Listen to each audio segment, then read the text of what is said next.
Hi everyone, welcome to our session today. So today's Bhagwad Gita session is on electrons and lifetrons. Lifetrons is a term that Paramhamsa Yogananda ji uses in the book God Talks with Arjuna, and I thought it was quite intriguing. So we thought we would do a session on that. Okay, so let's start with an invocation. Let's close our eyes, connect the tongue to the palate. Let us invoke to the Supreme God, Divine Father, Divine Mother. We thank you for your priceless blessings, for divine light, divine love, divine guidance, divine love, mercy, inner healing, physical healing. Thank you for the inner strength to practice regularly. Thank you for your divine help and protection, for illumination, abundance, and prosperity. We thank you.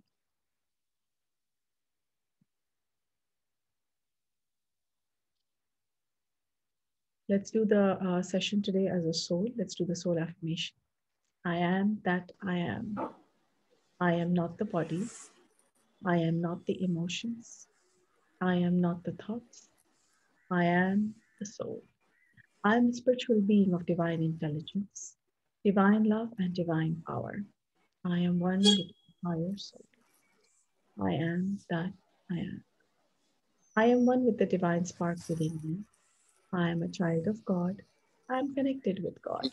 I am one with God, and I am one with all.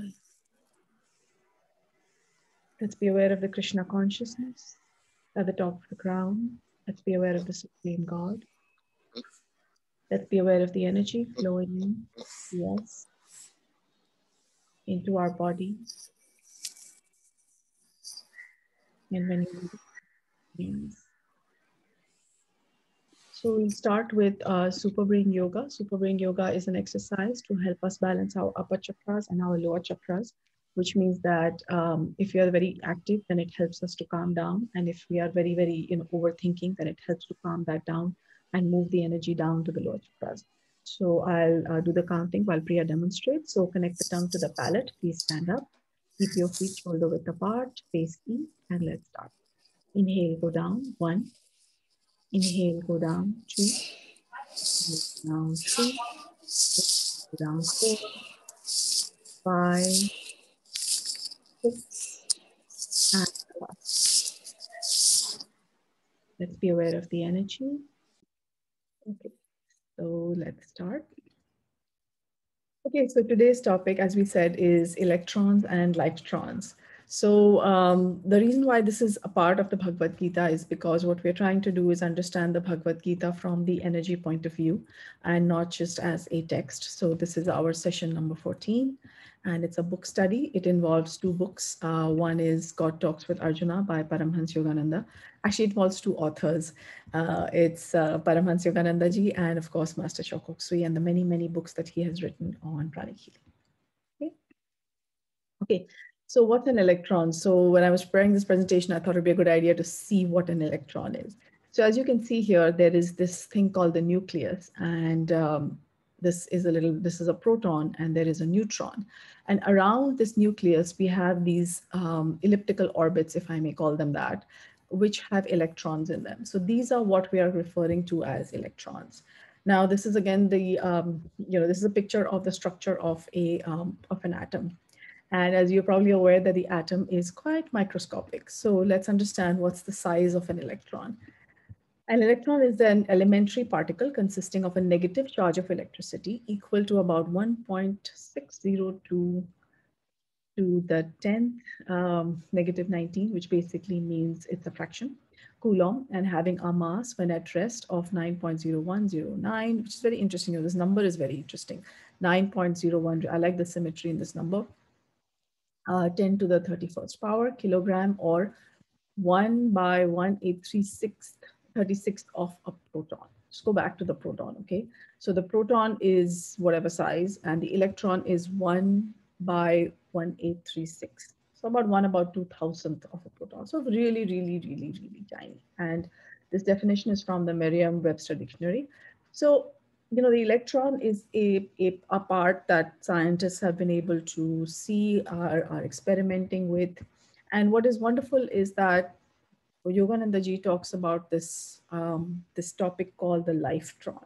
Okay, so then the question comes that what is a lifetron? If an electron is so small, what's a lifetron, and what would be the size of a lifetron, and what is a lifetron?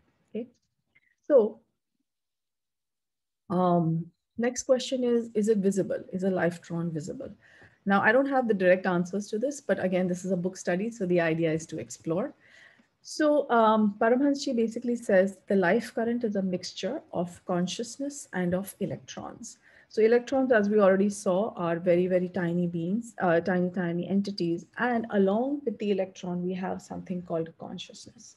So what does he mean by that? Now, just to understand this, so electrons in a light bulb, for example, in a light bulb, cause electricity. So when there's electricity in the light bulb, lights up. Simple. Now, when the light bulb lights up and the electrons are not there, when the electricity is not flowing, then what happens is that the light goes off, right? Now, if we go on to lifetrons, life that is present in the united sperm and the ovum develops into a primal cell or a lifetron, according to Master Choa Kok Sui or Prana. So this is the first little cell that develops. Why are we talking about this? Because we are coming from the school of Pranic Healing, and we are trying to understand the Bhagavad Gita from that context. So this little cell grows into a full human being that has full consciousness. Okay, so who is that full human being? That full human being is you and me, right? All of us are full human beings. So let's just take a second and be aware that one little lifetron, one little sperm, one little egg came together, and by their union, this entire body was formed, which has consciousness. So when we say, I am the soul, I am not the body, what we are referring to is the consciousness that occupies the body. Okay. Okay. So moving on.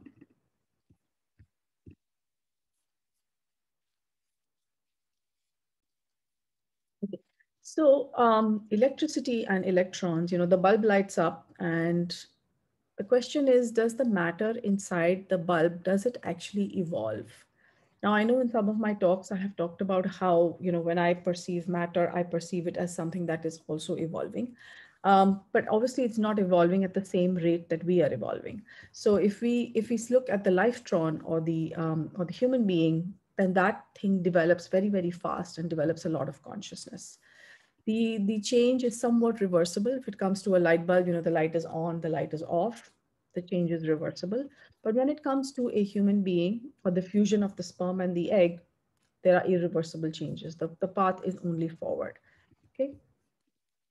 So what's interesting is that once the conception happens, the neural groove is formed in the brain, and this then forms the spine, the brain, the nervous system, and then eventually becomes a full human being. So this is what Paramhamsa talks about on page 60 of the book God Talks with Arjuna, which is his version of the Bhagavad Gita. So again, what is the relevance of all of this? So the physical world may have inert matter. The astral world is what gives the physical matter its inherent life and animation. So what he says here is that um,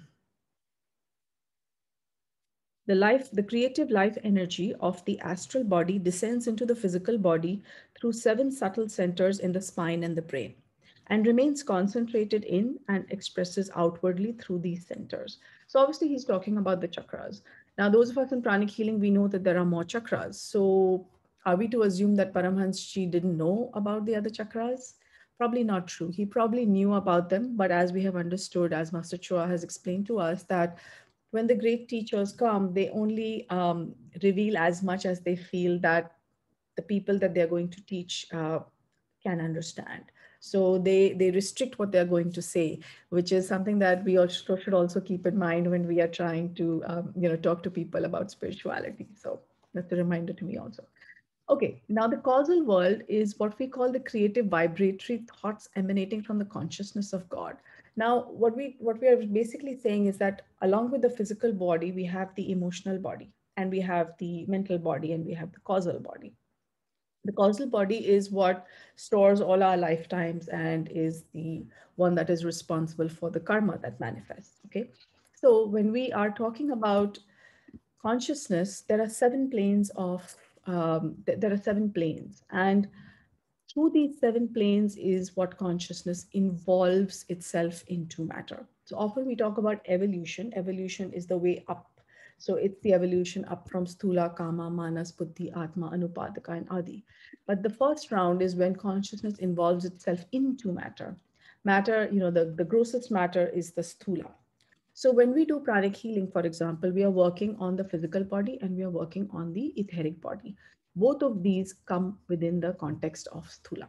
When we go to pranic psychotherapy, of course, we work on we still work on the etheric body, but through the etheric body, we are able to access the other bodies. How? So if you look at this little diagram here, what I've done is I've just compressed this over here. What I'm trying to explain is that sthula, which is one layer, which is one plane, actually has seven subplanes. So what that means is that when we are looking at, solid matter, then we are looking at sthula. When we are looking at liquid matter, that is represented over here as kama in the sthula plane. Then if we are talking about, gases, which is, in the air, can't be seen, then we are talking about the manas layer of the sthula and going up and up. So again, a lot of this information is covered in Arthur Powell's books. By the way, Arthur Powell compiled a lot of books by C.W. Leadbeater, Dr. Annie Besant, Madame Blavatsky, and another bunch of authors. And he basically compiled them in a way that makes it easier for people like us to understand. So if you want to read about theosophy, it's a good starting point. And then from there, you can read the original authors. Okay. So as I was saying, pranic healing is at the etheric level, and there are all these layers. So there are seven layers, and then within each of these seven layers, there are seven layers, which means that in the kama level also there are seven layers. In manas also there are seven layers. Okay, so these are called the subplanes. So the reason we are talking about all of this is to understand, when we begin to express ourselves, and all of creation, all of physical entity is contained in these koshas. And as the entity evolves, all of creation gets, slowly moves into the koshas and then slowly moves out. Okay. So if we look at it a little differently, the koshas are screens of delusion which obscure the consciousness, which obscure the real cause and the essence of all creation called God. So the koshas in some sense are veils, it's like when we are coming down, it's like another veil, another veil, another veil, another veil, another veil. And by the time we are down to sthula, we are looking at about seven planes and many, many veils. So that's why when sometimes, we forget our godliness, that's because of these veils. And one of the things that we do with Arhatic yoga and we do with pranic healing is that we try to remove these veils, the negative veils from the chakras, so that we can understand that we are all beings, made in the likeness of God, having divine light, divine love, and divine power within us.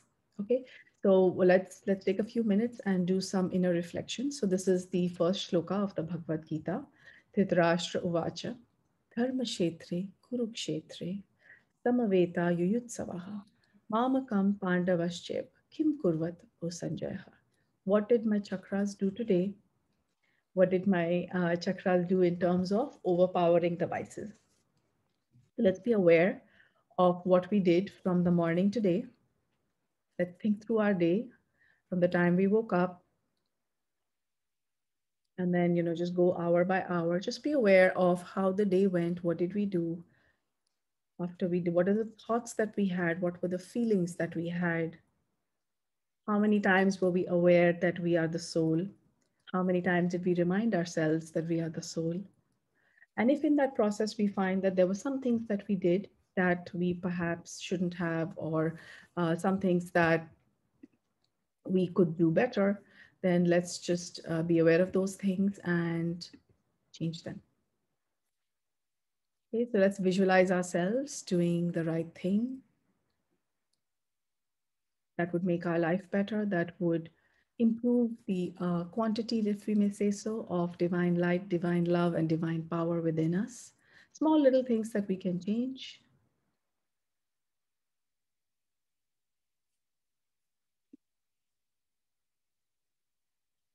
Let's be aware of our state. Let's be aware of everything that we first did right. And then a little bit of little mistakes. We're just going to change those.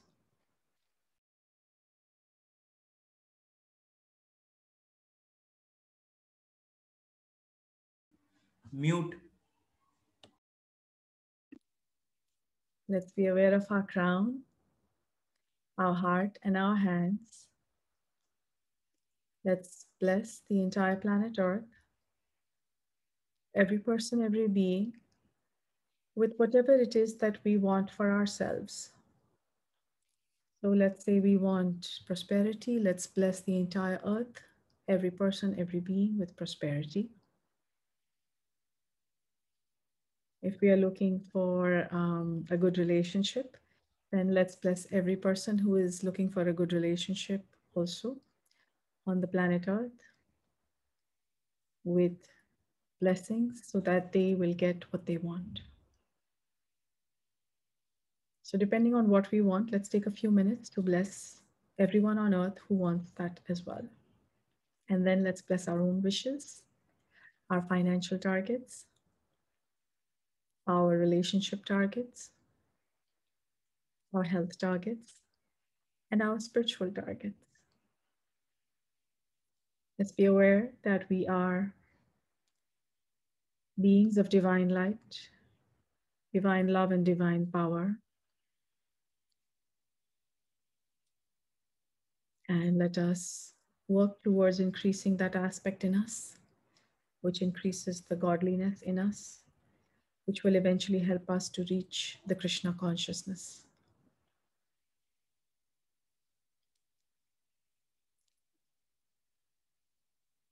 Let's bless everyone affected by the COVID-19 virus.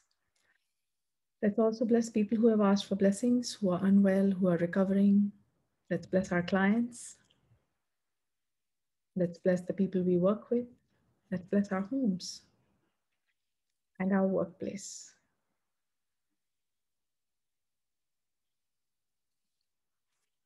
Once we're done, let's massage our face, scalp, neck, arms, shoulders. Bring the consciousness fully back into the body. Thank you for joining us today.